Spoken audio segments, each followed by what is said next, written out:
ऐका आदित्य रानूबाई तुमची कहाणी. आटपाट नगर होतं. नगरात एक ब्राह्मण राहत असे. तो दुर्वा आणावयास रानात जात होता. तिथं नागकन्या व देवकन्या वसा वसत होत्या. ब्राह्मणाने विचारले, काय ग बायांनो, काय वसा वसता? तो मला सांगा. त्या म्हणाल्या, तुला रे वसा कशाला हवा? उठशील मातशील, घेतला वसा टाकून देशील. हा म्हणाला, नाही नाही, तसे मी करणार नाही. होतत नाही, मातत नाही, घेतला वसा टाकत नाही. काय वसा आहे तो मला सांगा. तेव्हा त्या म्हणाल्या, श्रावण मास येईल, पहिल्या आदित्वारी मुकाट्याने उठावे, सचिल स्नान करावे, अग्रोदक पाणी आणावे, विड्याच्या पानावर रक्तचंदनाची आदित्य रानूबाई काढावी, 6 रेघांचं मंडळ करावं, 6 सुतांचा तातू करावा, त्याला 6 गाठी द्याव्या, पानांचा विडा, फुलांचा झेला, दशगंधाचा धूप, गुळ खोबऱ्याचा नैवेद्य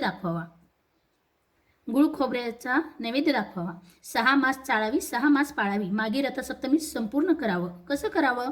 बोटव्याची खीर, गुळ्याच्या पोळ्या, लोणकडं तूप, मेहून जीव सांगावी, असेल तर साडी, नसेल तर जोड गळसरी द्यावी, नसेल तर 2 पैसे दक्षिणा द्यावी आणि वशाचं उद्यापन करावे. ब्राह्मणाने वसा केला. त्याला सूर्यनारायण प्रसन्न झाला. भाग्यलक्ष्मी आली. तेव्हा राजाच्या राणीने ब्राह्मणास बोलावून धाडलं. ब्राह्मण जातीवेळी भिवू लागला, कापू लागला. राणी म्हणाली, भिवू नका, कापू नका, तुमच्या मुली आमच्या घरी द्या. ब्राह्मण म्हणाला, आमच्या मुली गरीबाच्या. तुमच्या घरी कशा द्याव्या? दाशी कराल, बटकी कराल? नाही, तसं काही करणार नाही. राजाची राणी करू, प्रधानाची करू. मार्गशीर्ष महिना आला. ब्राह्मणाने मुलीचे लग्न करून दिली. एक राजाच्या घरी व दुसरी प्रधानाच्या घरी. ब्राह्मण 12 वर्षांनी मुलीच्या समाचारास निघाला. राजाच्या घरी गेला. लेकीनं पाठ दिला, पाय धुवायला पाणी दिलं. बाबा बाबा, गुळ खा, पाणी प्या. गुळ खात नाही, पाणी पित नाही. आधी माझी कहाणी करायची आहे, ती तू ऐक. ती म्हणाली, तुमची कहाणी ऐकायला मला वेळ नाही. राजा पारधीला जाणार आहे, त्याला जेवायला उशीर होईल. हे ऐकून त्याच्या मनात राग आला. तो तेथून निघाला. तो प्रधानाच्या घरी गेला. तसेच तिनेही बसायला पाठ दिला, पाय धुवायला पाणी दिले. बाबा बाबा, गुळ खा, पाणी प्या. गुळ खात नाही, पाणी पित नाही. आधी माझी कहाणी करायची आहे, ती तू ऐक. तुमची कहाणी नको ऐकू तर कोणाची ऐकू?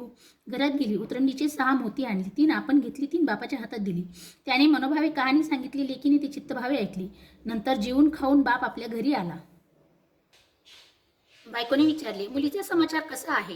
त्याने उत्तर दिले, जिने कहाणी ऐकली नाही ती दारिद्र्याने पिडली आहे, दुःखाने गांजली. राजा मुलखावर निघून गेला. जिने कहाणी ऐकली ती भाग्याने नांदत आहे. इकडे जी दरिद्री झाली होती तिने आपल्या लेकाला सांगितले, मावशी घनघोर आनंदात आहे. तिकडे जाऊन तिने काही दिले तर घेऊन या. पहिल्या आदित्वारी पहिला मुलगा गेला. तळ्याच्या पाळी उभा राहिला. अगं अगं दासींनो, तुम्ही दासी कोणाच्या? आम्ही दासी प्रधानाच्या. प्रधानाच्या राणीला जाऊन सांगा की तुमच्या बहिणीचा मुलगा आला आहे. दासींनी जाऊन सांगितले, तुमच्या बहिणीचा मुलगा आला आहे. फाटकी नेसला आहे, तुटके पांघरला आहे, तळ्याच्या पाळीला उभा आहे. परसदाराने घेऊन या. परसदाराने घेऊन आल्या. नाऊ माकू घातलं, पितांबर नेसायला दिला, जेव खाऊ घातलं, कोहळा पोखरला, होन मोहऱ्या भरल्या. जाताना ठेवू नको, विसरू नको, जपून घेऊन जा. तो वाटेने जाऊ लागला. तो सूर्यनारायण माळ्याच्या रूपाने आला. हातचा कोहळा काढून नेला. घरी गेला. आईने विचारले, काय रे बाबा, मावशीने काय दिले? दैव दिले, कर्माने नेले. मावशीने दिलं होतं पण ते सर्व गेलं. पुढे दुसऱ्या आदित्वारी दुसरा मुलगा गेला. तळ्याच्या पाळी उभा राहिला. प्रधानाच्या दासीकडून प्रधानाच्या राणीला निरोप पाठविला. प्रधानाच्या राणीने त्याला घरी नेऊन नाऊ माकू घातलं, जेऊ खाऊ घातलं, काठी पोखरून होऊन मोहराने भरून दिली. बाबा कुठे ठेवू नको, विसरू नको, जपून घरी घेऊन जा असे सांगितले. वाटेत सूर्यनारायण गुळाख्याच्या रूपाने आला. हातची काठी काढून नेली. घरी गेला. झालेली गोष्ट आईच सांगितली. दैव दिले ते सर्व कर्माने नेले. पुढे तिसऱ्या आदित्वारी तिसरा मुलगा गेला. त्याला पहिल्यासारखे घरी नेऊन नाऊ माकू घालून नारळ पोखरून होऊन मोहराने भरून दिला. जाताना विहिरीच्या काठी नारळ ठेवून तो पाणी प्यावयास विहिरीत उतरला. तो नारळ गडगडून विहिरीत पडला. मुलगा घरी गेला. आई ग, मावशीने दिले पण दैवाने ते सर्व बुडवले. चौथ्या आदित्वारी चौथा मुलगा गेला. त्याला पण पहिल्यासारखं नाऊ माकू घातलं, जेऊ खाऊ घातलं, दह्याची शिदोरी होऊन मोहरा घालून बरोबर दिली. सूर्यनारायण घारीच्या रूपाने आला. हातची शिदोरी घेऊन गेला. तो घरी गेल्यावर आईने विचारले, मावशीनं काय दिलं? आई ग, मावशीने दिले पण दैवाने ते सर्व नेले. पाचव्या आदित्वारी आपण उठली. तळ्याच्या पायी उभी राहिली. दासींना तिचा निरोप तिच्या बहिणीला सांगितला. बहिणीने तिलाही परसदाराने घरी नेली. नाव माकू घातली, पैठणी नेसायला दिली. प्रधानाची राणी आदित्वारी कहाणी करू लागली. काय वसा करतेस ते मला सांग. बहीण म्हणाली, अगं अगं पापिनी छांडाळणी, बापाची कहाणी ऐकली नाहीस म्हणून तुला दारिद्र्य आलं. राजाच्या राणीने विचारले, याला उपाय काय करू? तेव्हा तिने वसा सांगितला. ती बहिणीच्या घरी राहिली. श्रावण मास आला. बहिणीने सांगितल्याप्रमाणे तिने सूर्यनारायणाची पूजा केली. इकडे राजाला भाग्य आले. राजानं बोलावू धाडली. मावशी मावशी, तुला छत्र आली, चामर आली, पायीक आले, परवर आले. मला रे पापिनीला एवढं वैभव कुठले? बाहेर जाऊन दाराशी पाहते तो राजा बोलावू आला आहे. तशी ती घरी जायला निघाली. एकमेकींना बहिणी बहिणींनी आहेर केले. वाटेने जाऊ लागले. तो पहिल्या मुक्कामात स्वयंपाक केला. राजाला वाढले. आपलं पान वाढून घेतलं. तेव्हा बहिणीची आठवण झाली.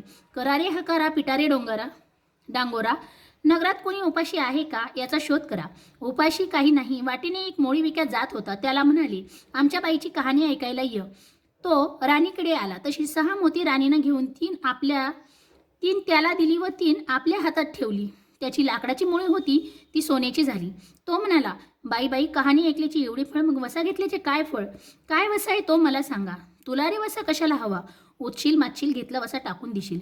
उतत नाही मातत नाही घेतला वसा टाकीत नाही. तेव्हा राणीने त्यालाही वसा सांगितला. दुसऱ्या दिवशी दुसऱ्या मुक्कामास गेली. स्वयंपाक केला. राजाला वाढलं. आपले पान वाढून घेतलं. तेव्हा कहाणीची आठवण झाली. नगरात कोणी उपाशी आहे का याचा शोध करा. उपाशी नाही तापाशी नाही काही नाही. एक माळी चिंतेत बसला आहे. त्याला बोलविले आणि म्हटले, आमच्या बाईची कहाणी ऐक. तो म्हणाला, तुमची कहाणी ऐकून मी काय करू? मी आपल्या चिंतेत बसलो आहे. असे म्हणून तो आला. तशी राणीने 6 मोती आणली. 3 त्याला दिली. 3 आपण घेतली. राणीने कहाणी सांगितली. ती त्याने मनोभावे ऐकली. माळ्याचा माळा पिकू लागला. तो म्हणाला, कहाणी ऐकल्याची एवढे फळ, मग वसा घेतल्याचे काय फळ? काय वसा आहे तो मला सांगा. राणीनं त्यास वसा सांगितला. पुढे तिसऱ्या मुक्कामास गेली. तिथं तिनं स्वयंपाक वगैरे केला. नगरात कोणी उपाशी आहे का याचा शोध करा. उपाशी नाही तापाशी नाही काही नाही. एका म्हातारीचा एक मुलगा वनात गेला होता. एक डोहात बुडाला होता. एक सर्पाने खाल्ला होता. तिला म्हणाली, आमच्या बाईची कहाणी ऐक. ती म्हणाली, कहाणी ऐकून मी काय करू? मी मुलांसाठी रडते आहे. बरे येते असे म्हणून ती आली. मग राणीने तिला कहाणी सांगितली. ती तिने चित्तभावे ऐकली. तिचा मुलगा वनात गेला होता तो आला. डोहात बुडाला होता तोही आला. सर्पाने खाल्ला होता तो आला. ती बाई म्हणाली, बाई, कहाणी ऐकल्याचे एवढे फळ, मग वसा घेतल्याचे काय फळ? काय वसा आहे तो मला सांग. मग राणीने तिलाही वसा सांगितला. पुढे चौथ्या मुक्कामास गेली. तिथं पण पहिल्यासारखेच केलं. कोणी उपाशी तापाशी नाही काही नाही. काना डोळा मासाचा गोळा. त्याला हात नाही पाय नाही असा एक मनुष्य रस्त्यावर पडला आहे. त्यांच्या अंगावर तांब्यावर पाणी ओतले. पालता होता ते ओताना केला. 6 मोती होती. त्यातली 3 आपण घेतली व 3 त्याच्या बिंबीवर ठेवली. राणीनं कहाणी सांगितली. ती त्याने मनोभावे ऐकली. त्याला हात पाय आले. देह दिव्य झाले. तो म्हणाला, बाई, कहाणी ऐकल्याचे एवढे फळ, मग वसा घेतल्याचे काय फळ? काय वसा आहे तो मला सांगा. राणीने त्याला पण वसा सांगितला. 5व्या मुक्कामास घरी आले. स्वयंपाक केला. षडश पक्वांनी जेवायला केली. सूर्यनारायण जेवायला आले. भोजनास बसले. त्यांना पहिल्या घासास केस लागला. ते म्हणाले, अगं अगं, कोण्या पापिनीचा केस आहे? राजाच्या राणीला 12 वर्ष दारिद्र्य आलं होतं. तिने आदित्वारी वळचणीखाली बसून केस विंचरले होते. काळा चवळा डोईचा केस, वळचणीची काडी डाव्या खांद्यावरून वेशी बाहेर टाकून दे. राजाच्या राणीला सूर्यनारायणाचा जसा कोप झाला तसा कोणाला होऊ नये.